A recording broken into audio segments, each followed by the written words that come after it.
बात करेंगे petrol diesel की, क्योंकि एक बार फिर आम आदमी की जेब पर महंगाई की मार पड़ी है। देश भर में पेट्रोल और डीजल की कीमतों में 3-3 रुपए की बढ़ोतरी कर दी गई है। दिल्ली में अब पेट्रोल 97 रुपए 77 पैसे प्रति लीटर मिलेगा। डीजल की कीमत भी अब बढ़कर 90 रुपए 67 पैसे प्रति लीटर हो गई है। नए दाम आज से लागू कर दिए गए हैं। करीब 4 साल बाद पेट्रोल डीजल के दामों में बढ़ोतरी की गई है। वहीं महानगर गैस ने 14 मई को मुंबई में सीएनजी के दामों में 2 रुपए प्रति किलो का इजाफा किया था, तो आज इंद्रप्रस्थ गैस ने दिल्ली में सीएनजी के दाम 2 रुपए प्रति किलो बढ़ा दिए हैं।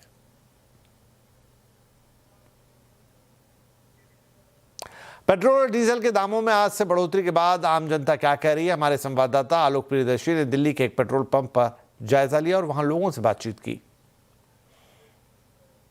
पश्चिम एशिया में चल रहे युद्ध का असर अब कार और बाइक चलाने वालों पर आखिरकार पड़ ही गया है, क्योंकि दिल्ली समेत पूरे देश भर में पेट्रोल और डीजल के दामों में 3-3 रुपए की बढ़ोतरी कर दी गई है।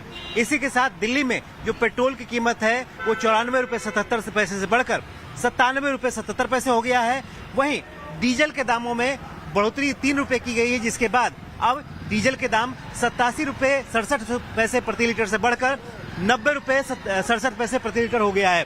और अब आखिरकार जो लोग हैं उनका क्या कहना है इस पेट्रोल और डीजल के दामों में बढ़ोतरी कर। आप तो बाइक चलाते हैं, अब पेट्रोल के दाम 3 रुपए बढ़ गया, इससे क्या कहेंगे? भाई सर, जो प्राकृतिक सामाजिक आपदा आई है उसको देखते हुए हमें स्वीकार करना पड़ेगा। मैं क्या करना पड़ेगा? आपको पता नहीं था पेट्रोल डीजल के दाम बढ़ने वाले हैं? पता है, पता था, बट दिस इज इनएविटेबल है। ये बिल्कुल हम कुछ नहीं कर पाता है, क्योंकि इसमें ना कोई गवर्नमेंट का दोषी है ना किसी का है। आपको पता है वार चल रहा है, सारा वो पेट्रोलियम प्रोडक्ट सब उधर बंद हो गया हुआ है। अब पता नहीं क्या क्राइसिस आ रहे हैं, क्या प्रॉब्लम आई है, कुछ भी नहीं पता, कुछ समझ में ही नहीं आ रहा है। बस ये है कि अब जैसा भी एक्सेप्ट तो करना ही पड़ेगा। जो ऑयल कंपनियां हैं, सरकारी तेल कंपनियां हैं, उनका करीब पेट्रोल पर प्रति लीटर 25 रुपए और डीजल पर 45 रुपए प्रति लीटर बेचने पर घाटा हो रहा था। और हाल में ही पेट्रोलियम मंत्री हरदीप सिंह पुरी ने यह भी कहा था कि ऑयल मार्केटिंग कंपनियों को हर दिन 1000 करोड़ रुपए का नुकसान हो रहा है, यानी कि लगभग 30 से 35 हजार करोड़ रुपए का नुकसान हर महीने ऑयल मार्केटिंग कंपनियों को उठाना पड़ रहा था। जाहिर सी बात है ये लगातार अनबियरेबल होता जा रहा था, लिहाजा जो पेट्रोल और डीजल के दामों में 3-3 रुपए बढ़ोतरी का फैसला किया गया है। आइए देखते हैं कि इस पर लखनऊ के लोगों का क्या कहना है। क्या कहेंगे, आम जनता पे बोझ पड़ रहा है और क्या कहेंगे। पेट्रोल 100 रुपये होने वाला है। प्राइवेट सेक्टर में जो जॉब कर रहे हैं लोग, तनख्वाह तो बढ़ नहीं रही है, तो उस हिसाब से बाकी अब क्या कहेंगे, परेशानी तो है ही है। मजबूरी है भराना, बाकी अब पब्लिक को अननेसेसरी नहीं निकलना चाहिए, बचाना चाहिए। भाई राष्ट्रीय संपदा है, उस पर ध्यान रखना चाहिए। आयात हो नहीं पा रहा है, डिमांड है, अभी डिमांड पे भी कट किया जा रहा है सरकार के द्वारा, लोग भी उसका अनुपालन कर रहे हैं। तो हो सकता है निकट भविष्य में जो इसमें प्राइस में जो भी बढ़ोतरी हो रही है उसमें कटौती भी हो।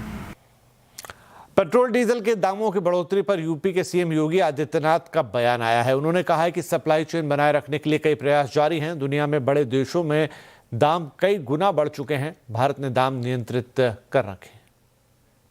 ईंधन की आपूर्ति के सप्लाई चेन को सुचारू रूप से बनाए रखने के लिए लगातार प्रयास है।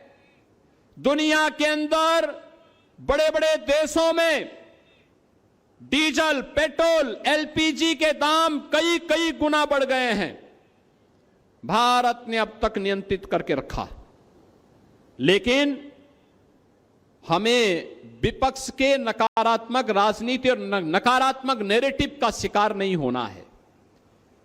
अगर देश हित में कोई निर्णय लिया जाता है तो हमें प्रधानमंत्री मोदी जी के साथ खड़ा होना होगा, देश के साथ खड़ा होना होगा।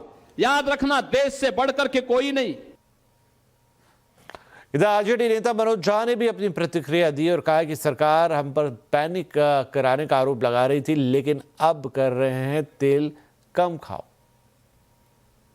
देशभक्ति के हिसाब से तेल है या देशभक्ति डाइल्यूट हो रही है तेल में? क्या बात है?